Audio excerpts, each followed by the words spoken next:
Irmãos, nós vamos trazer para você que está nos acompanhando e os irmãos presentes um comentário em Romanos capítulo 15, a partir do verso 15 até o 21. E é uma continuação, como você bem sabe, da nossa série de estudos desta carta importante que Paulo escreveu aos irmãos que estavam reunindo na cidade de Roma. Este sermão-estudo de hoje, ele é bem conceitual e ele tem o objetivo do aprimoramento daqueles que creem e daqueles que estão tendo no ouvir do Evangelho a chamada do Senhor. De forma que poderíamos dizer sobre esta pregação, num assunto bem resumido, e qual seria o título desta pregação? Os irmãos podem ver que tem um título bem curto na página de capa da pregação da internet, mas para abrir um pouco mais sobre a informação, seria a notícia da crucificação de Jesus aos gentios, chegou bem antes das boas novas do Evangelho. Interessante este comentário, porque nós vamos fazer a leitura e depois as devidas explicações e que Deus nos ajude a ter esse discernimento para poder chegar ao seu entendimento, que é necessário. Amém? Leitura. Mas, irmãos, em parte vos escrevi, mais ousadamente, para vos trazer outra vez isto à memória, pela graça que por Deus me foi dada, que seja ministro de Jesus Cristo para os gentios, ministrando o Evangelho de Deus, para que seja agradável a oferta dos gentios, santificada pelo Espírito Santo. De sorte que tenho glória em Jesus Cristo nas coisas que pertencem a Deus.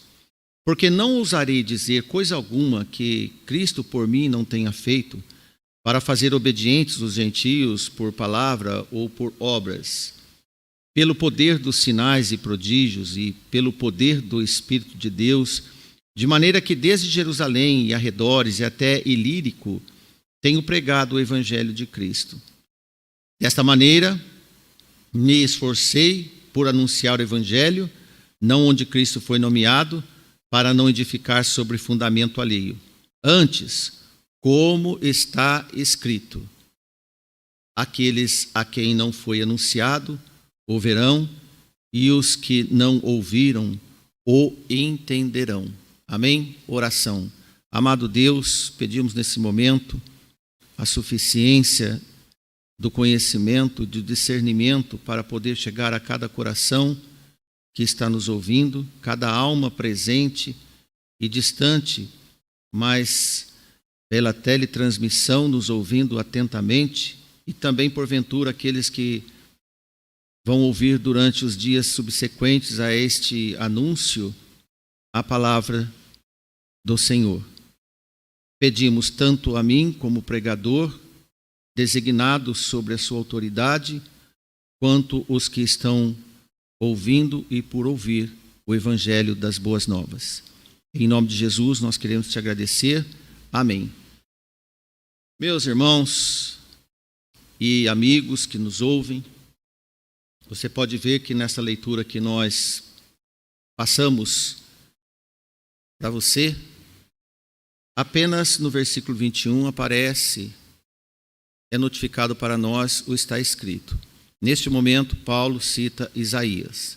No fim da pregação, nós vamos trazer para você o sentido desta citação que Paulo fez em Isaías, isto é, no livro do profeta Isaías. Amém? Para comentarmos como sequência dos nossos estudos e os comentários que temos feito, observe que Paulo continua, agora ele se apresenta até um tanto mais ousado nos seus escritos, sem fugir das verdades das Escrituras. Isto é importante.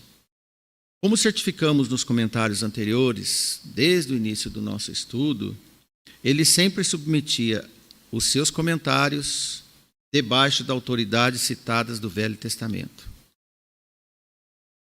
Paulo estava assegurado, mas nesse ponto ele também declara os seus sentimentos, ele apresenta o que ele sentia, a fim de trazer à memória da igreja que ele, pessoalmente, ele era consciente que ele era um homem diferente e ele havia sido chamado com uma missão especial para a função de instruir os povos pagãos, os gentios, e esclarecer os judeus.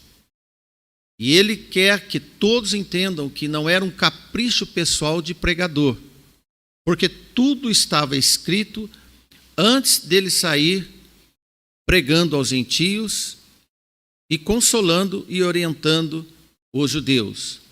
Na verdade, Paulo, nesse trecho, está dizendo à igreja: eu vim para cumprir as Escrituras e sou um obediente de Deus. Isso serve para todos nós. Nessa altura da carta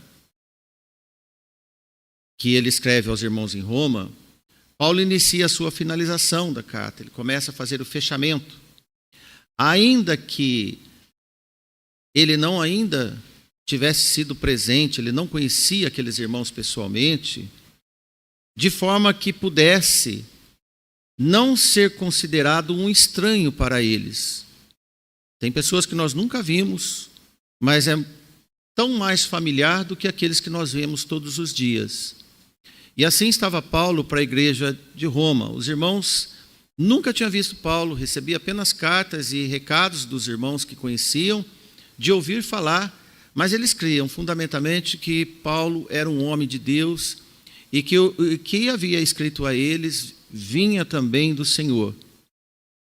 E é claro que Paulo tinha uma vontade imensa de conhecer esses irmãos. E não era de agora. Porque no capítulo 15, versículo 23, que vai ser pauta ainda do nosso comentário, veja o versículo 23, ele diz: já tendo há muitos anos grande desejo de ter convosco. No avançar do nosso estudo, observaremos com mais atenção este comentário do apóstolo de querer ir, onde ele cita que não tinha muito mais ocupação nas terras da Grécia, onde ele estava. Por isso a vontade de avançar em outros campos para organizar novas igrejas. Veja, irmãos, que logo no começo, no capítulo 1, versículo 10, Paulo já manifestava essa vontade. E ele escreve assim: olha, pedindo sempre em minhas orações que, em algum tempo, pela vontade de Deus, se me ofereça boa ocasião de ir convosco, de estar com vocês. Interessante que Paulo fala da vontade de Deus. Essa é uma lição fundamental para nós, porque nós não devemos mover nada e fazer nada se não for da vontade de Deus. Paulo não era um frustrado por não poder ir em Roma. Ele tinha vontade, mas ele era satisfeito de saber que ele estava sob a vontade de Deus, como um homem obediente ao Senhor. E é o momento mais pessoal desta carta. Desejava cumprimentar pessoalmente aqueles irmãos da cidade de Roma, devido ao seu elevado nível de espiritualidade, onde ele já havia dito no versículo 14: eu próprio, meus irmãos, certo estou a respeito de vós, que vós mesmos estáis cheios de bondade, cheios de todo conhecimento, podendo admoestar-vos uns aos outros. Este era o patamar de maturidade da igreja, e o apóstolo passa a mostrar-lhes que havia escrito estas epístolas e a manifestar a sua confiança neles, de forma que ele os exorta à paz através da bondade e conhecimento das Escrituras. De fato, aqueles irmãos eram virtuosos, porque entre eles, resolviam todas as questões que eles tinham. E, na verdade, não era necessário o apóstolo ir lá para resolver problemas. Ele ia lá para confraternizar com os irmãos. É diferente quando você sai de algum lugar para resolver problemas e sair para confraternizar com alguém. Toda igreja que tem conhecimento e que mora a bondade do Senhor, cheios da bondade, ela tem um ambiente de paz, um ambiente de maturidade. Tanto isso pode acontecer na igreja quanto na família. Por isso que Paulo elogia os irmãos, porque eles aceitavam a autoridade do apóstolo. A autoridade apostólica entre os gentios e era aceita. E informou-os acerca de alguns planos futuros, referente inclusive à expansão do seu ministério. E veja que no versículo 25, que vai ser pauta de leitura nossa também, ele diz: mas agora vou a Jerusalém para ministrar aos santos.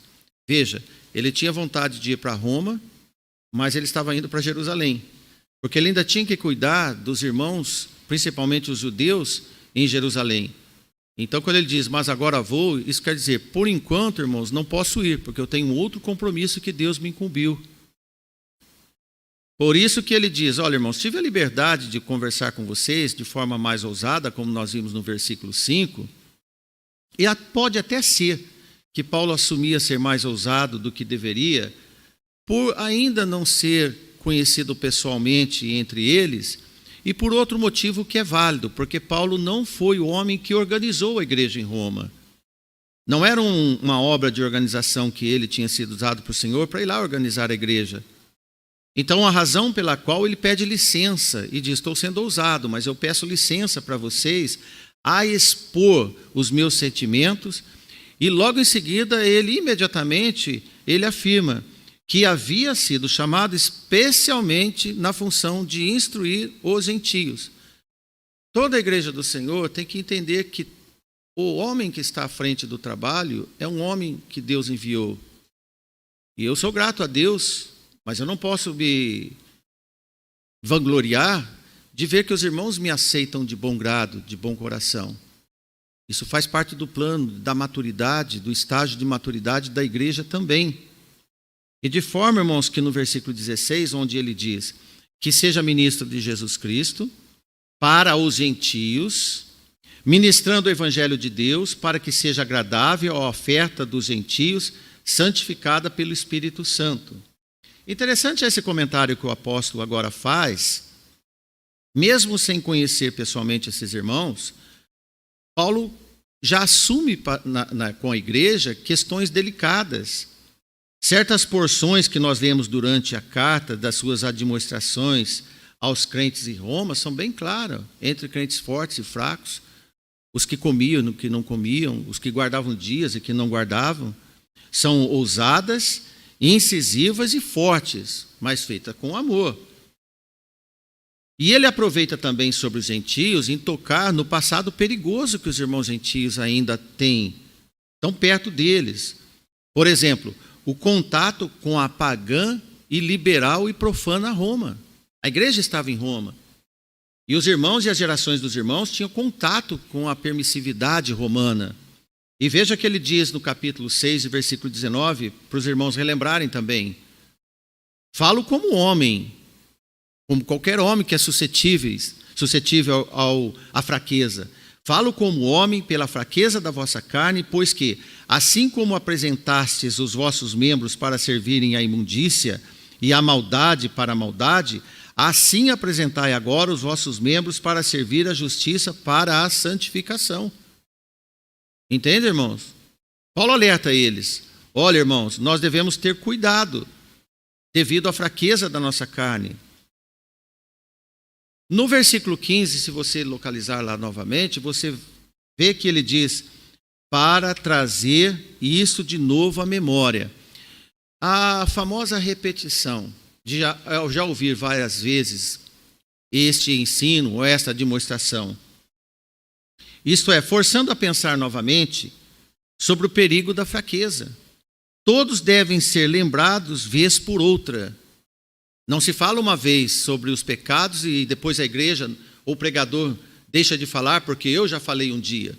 Tem que ser sempre repetido, assim como é em casa com os nossos filhos. Sempre nós temos que falar para eles as mesmas coisas, porque faz parte da rotina. Então a proximidade daqueles irmãos com os deleites do pecado era um tema apropriado para Paulo também trazer aos gentios. Trazer na lembrança dos irmãos um método comum, que é a repetição. Por exemplo, como Pedro fez, ele avisar os irmãos por repetição em 2 Pedro 1 e 2. Olha como Pedro escreve: por isso não deixei de exortar-vos sempre acerca dessas coisas, ainda que bem as saibais e estejais confirmados na presente verdade. Olha, irmãos, o que Pedro escreve?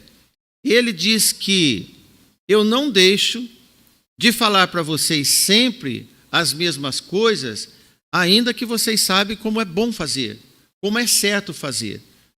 Mesmo que nós sabemos o que é certo fazer, é bom alguém dizer para nós o que não se deve fazer neste assunto. Porque assim, como Pedro termina o versículo, estejais confirmados na presente verdade. Confirmação da verdade é no dia a dia. E Paulo escreve também para a igreja de Filipenses capítulo 3, versículo 1, mais um versículo: finalmente, meus irmãos, regozijai-vos no Senhor, não me aborreço de escrever-vos as mesmas coisas, porque é segurança para vós. A mãe que despede do filho ou da filha para ir para a escola todo dia, ela sempre dá o mesmo recado: meu filho, minha filha, cuidado com as companhias, cuidado ao atravessar a rua, cuidado com certas pessoas, todos os dias. Isso é segurança para os filhos, ainda que já saibam que não deve fazer, como Pedro disse. É uma confirmação do que deve fazer. Amém, irmãos? Então, quando você ouvir uma pregação e que repete as mesmas palavras, às vezes de forma diferente, isso é bom, é bíblico e confirma e nos ajuda a sempre prevalecer. Amém? E é um método usual nas Escrituras. A repetição é necessária para fazer nos lembrar sempre quais são os nossos deveres. Porque os nossos deveres são diários e as tentações são constantes. As oportunidades e os convites de não fazer os nossos deveres diários são mais intensos do que a própria pregação de que deve permanecer. Isto tudo é preocupação de quem ama. Paulo não recebeu esse ministério por esforço ou merecimento pessoal. É uma dedicação que ele teve. Antes, tanto esse ministério como os seus muitos dons tinha sido proporcionado por Deus na graça divina. Paulo teve essa liberdade de repetir aos irmãos em Roma sem nunca ter visto eles. E dizer para eles coisas semelhantes a que eles e coisas que eles já sabiam. Veja no capítulo 1, versículo 5, ele diz: pelo qual recebemos a graça e o apostolado para a obediência da fé entre todas as gentes pelo seu nome. Isto era certo e patente, e a igreja aceitava e ele tinha conhecimento. Como Paulo, irmãos, não foi o organizador da igreja, como já falamos para os irmãos, a fundação dessa igreja, apenas para informação, não se tem informação na Bíblia, não tem autoria, a identidade de quem organizou a igreja é desconhecida. É provável que tenha sido organizada, irmãos, por vários irmãos convertidos em Jerusalém que foram para Roma, outros até fixando residência no império, devido às perseguições na terra da Judéia, da Samária e também em toda a Palestina, enfim. Embora a igreja de Roma não tenha sido resultante do seu trabalho missionário, como nós estamos insistindo de falar, ele tinha autoridade apostólica e aceita dos irmãos. Por exemplo, o irmão Márcio não organizou essa igreja, mas os irmãos me respeitam como autoridade de Deus. Numa situação mais adversa, é que Paulo não estava todo dia na igreja de Roma, nem conhecia, e aqueles irmãos apenas por carta recebiam de bom grado e aplicavam os ensinos. É assim que nós lemos a palavra de Deus. Parece que os apóstolos estão tão distantes, mas a palavra deles são tão reais para nós. Nós não vimos Jesus pessoalmente, nós não temos nenhuma fotografia dele, e nem por áudio. É claro, é evidente que isso nunca aconteceu, não vai acontecer, mas é como se ele estivesse mesmo falando para nós quando nós ouvimos a palavra de Deus. Isso é a certificação da fé, da garantia que a palavra é de Deus. Amém, irmãos?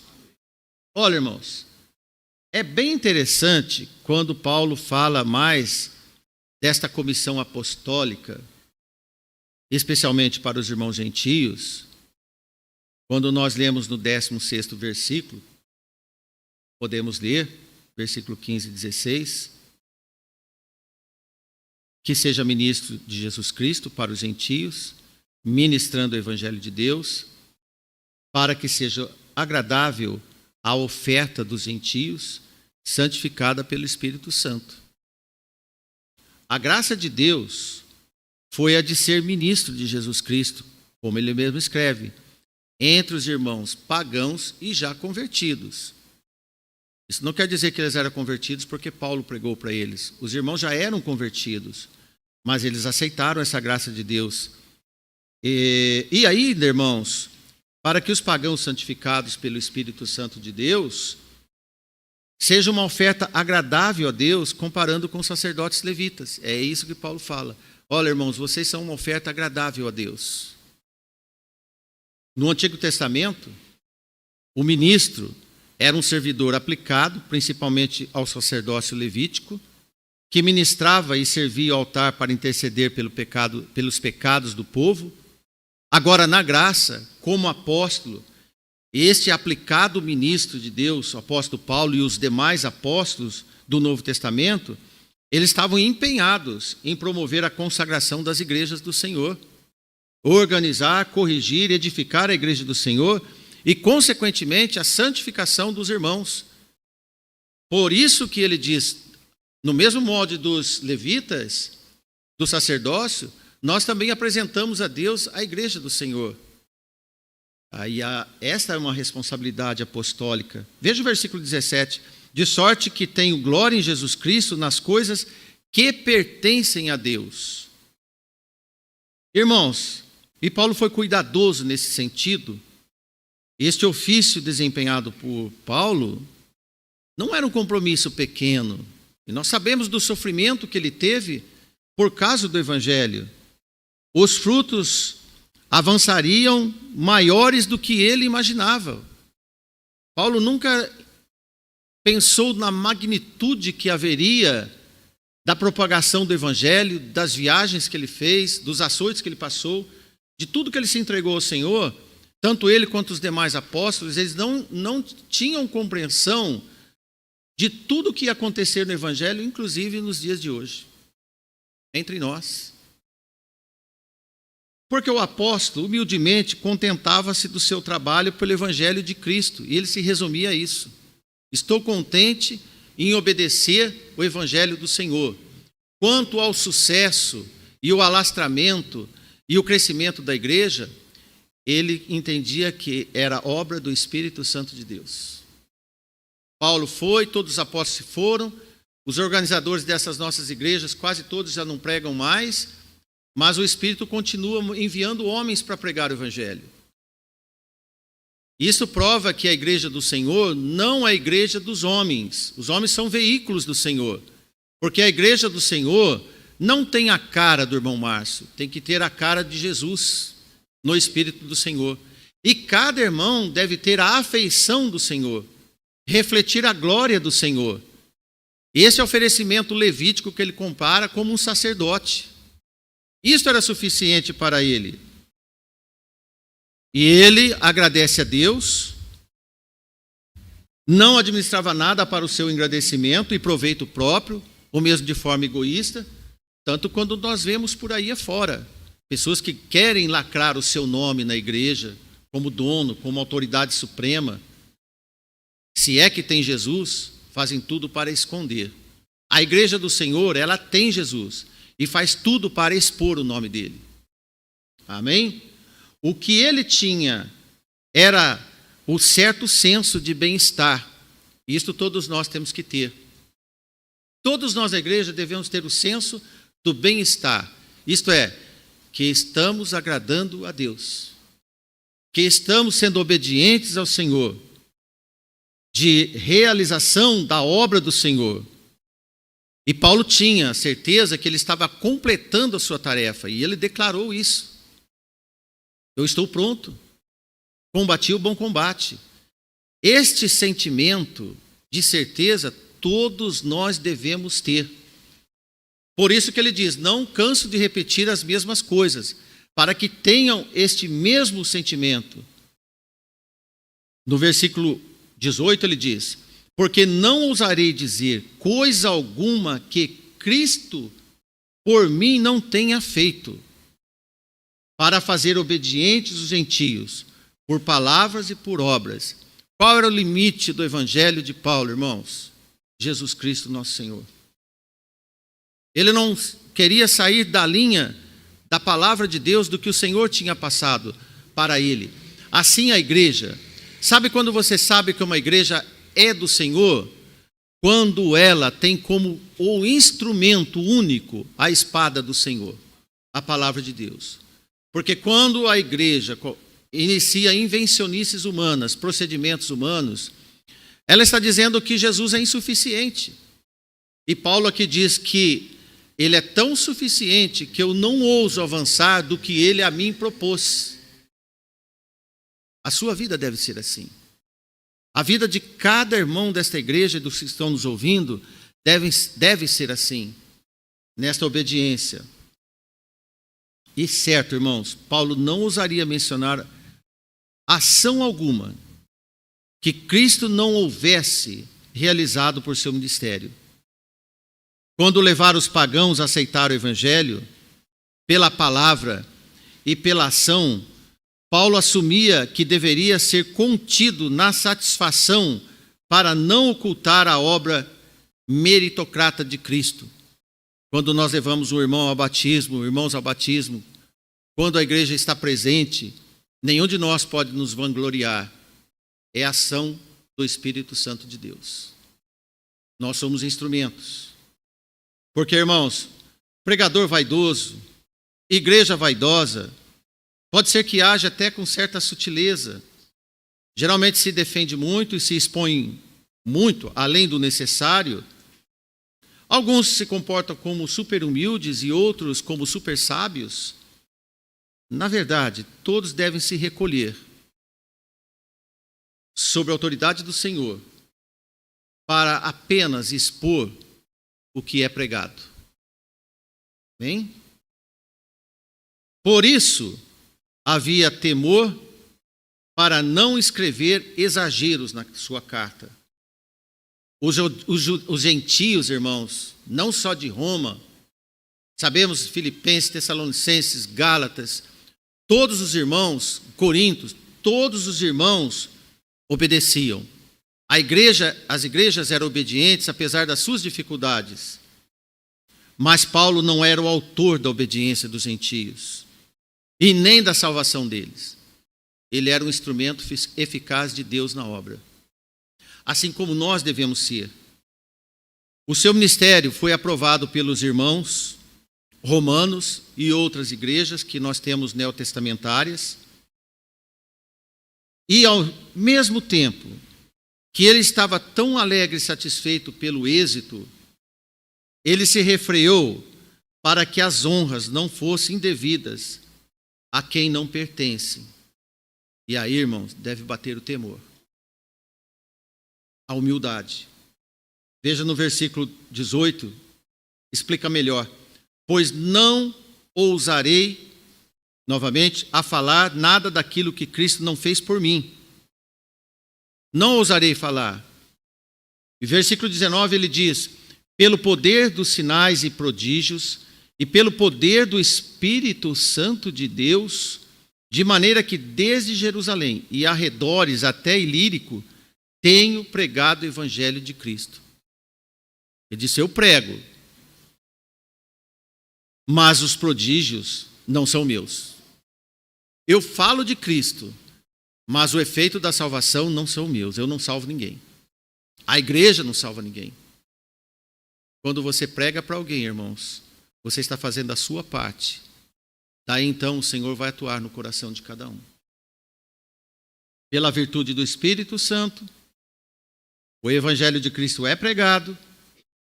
E ele dizia, desde Jerusalém, e nas redondezas, e nas vizinhanças, e até Ilírio. Bom, onde fica esse lugar?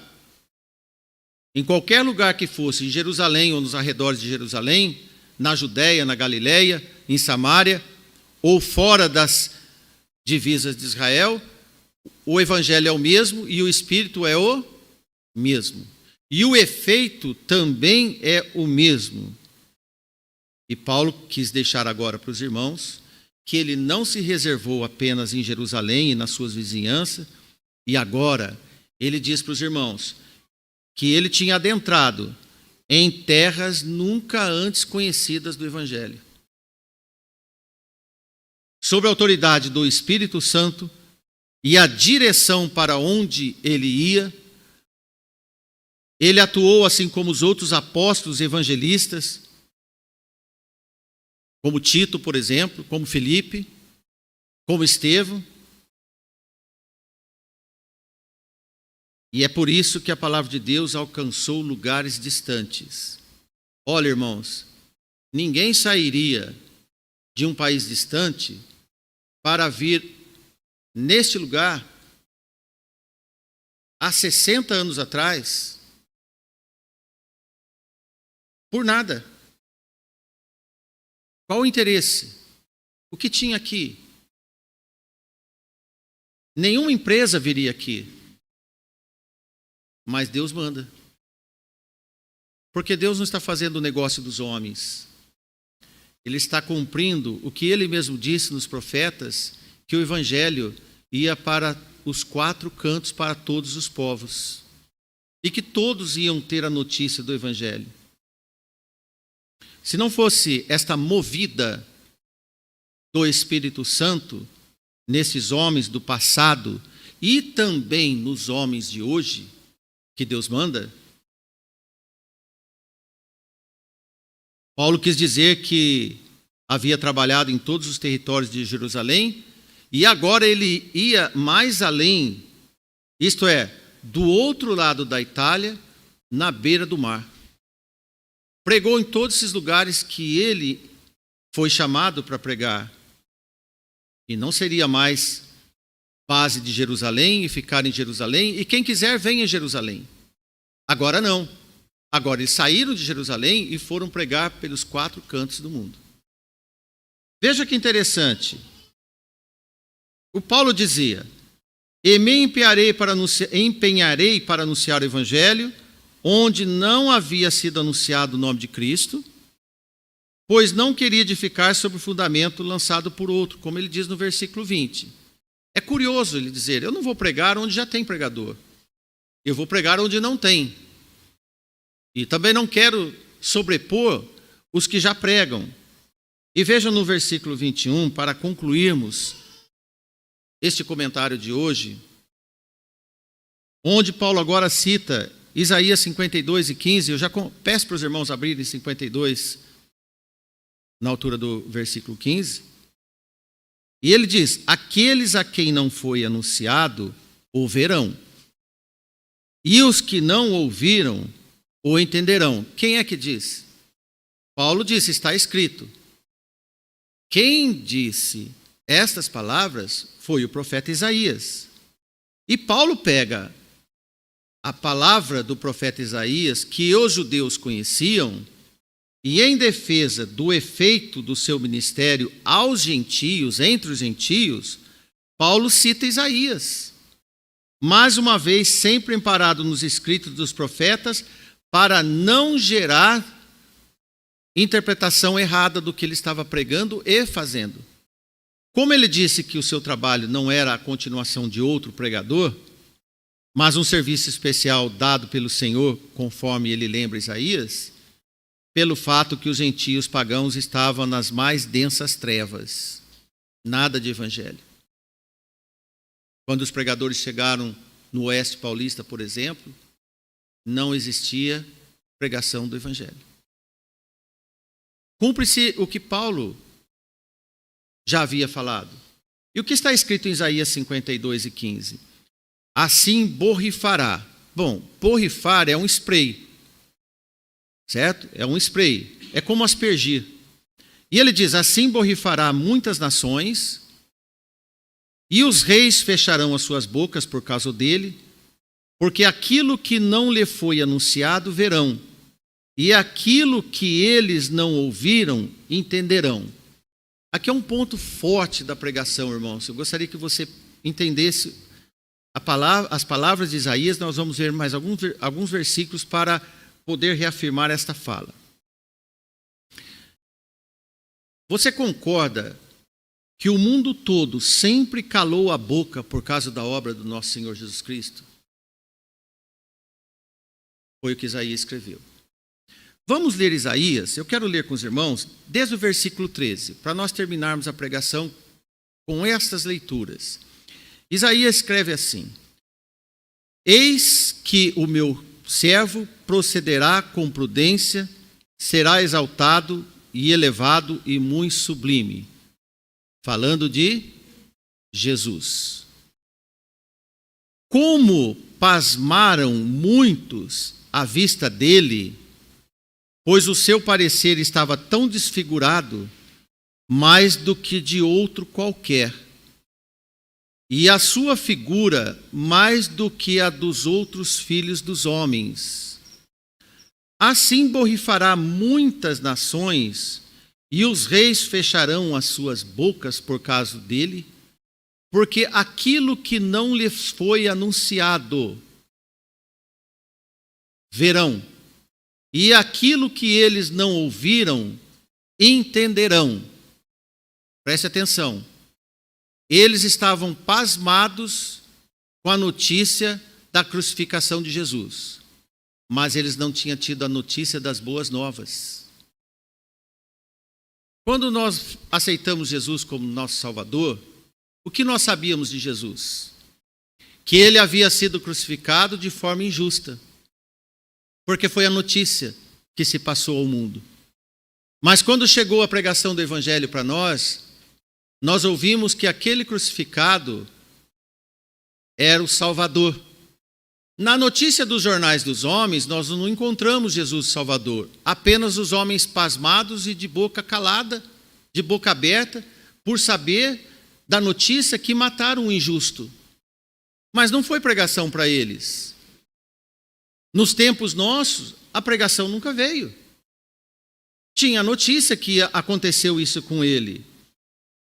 Então, irmãos, quando Isaías escreve ou descreveu o espanto das nações, todas perplexas ante o aparecimento do servo sofredor de Deus, e eles ficaram assistindo pasmados de verem o Messias todo desfigurado, homem de dores, como Isaías já tinha escrito, notícia que está conhecida entre o mundo todo, sendo que as notícias do martírio injusto de Jesus não foi Paulo que tinha anunciado para os homens antes.